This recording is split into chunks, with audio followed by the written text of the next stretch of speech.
My name is Nancy Corley.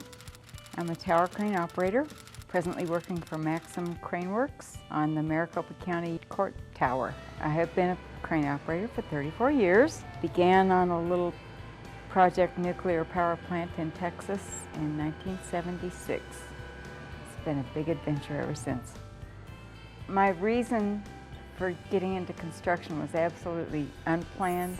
5 children at home, a husband who had a stroke, could no longer work, and somebody had to make a living. The only industry in the area was a nuclear power plant under construction.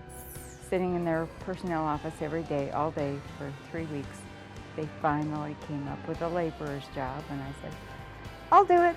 I was one of 3 women on a job with 4,500 men, and the attitudes were just pervasive. No matter what, you couldn't do anything well enough or be strong enough or tough enough, and you didn't really dare say anything to anybody because that was just the kiss of death. You were not going to last long if you complained about it. It took about another year possibly to be offered a job as an operator, and I said, absolutely, I'm interested. They said, well, then get up there in that tower and learn how. Climbing that tower every day keeps you able to climb that tower every day. I can continue doing what I like to do and chase my great-grandkids around and have a blast. That looks good right there. It's just cool.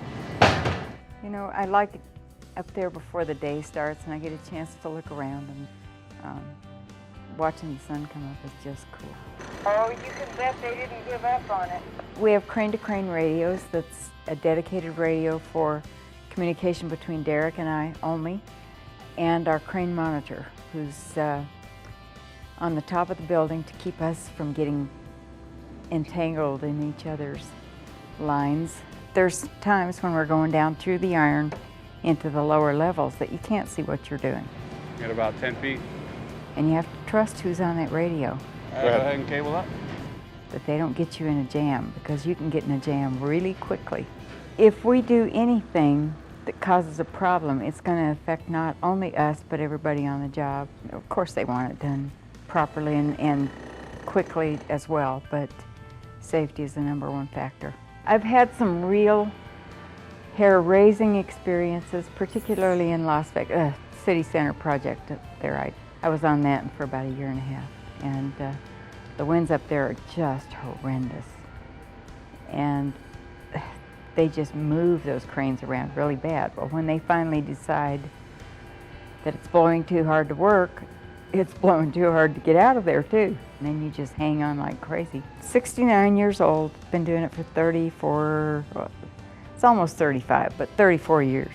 One of these days, I think if I ever get to retire, or if I ever decide to, I'm gonna take a trip around Phoenix and just video the buildings that I helped put together, and give it to great-grandkids and let them look it over. All right, we're all clear. Thank you very much. Good job. You're welcome. Have a good day. It's a blast. I just don't want to quit. I'm going to retire when they say we cannot let that old lady climb up that ladder anymore.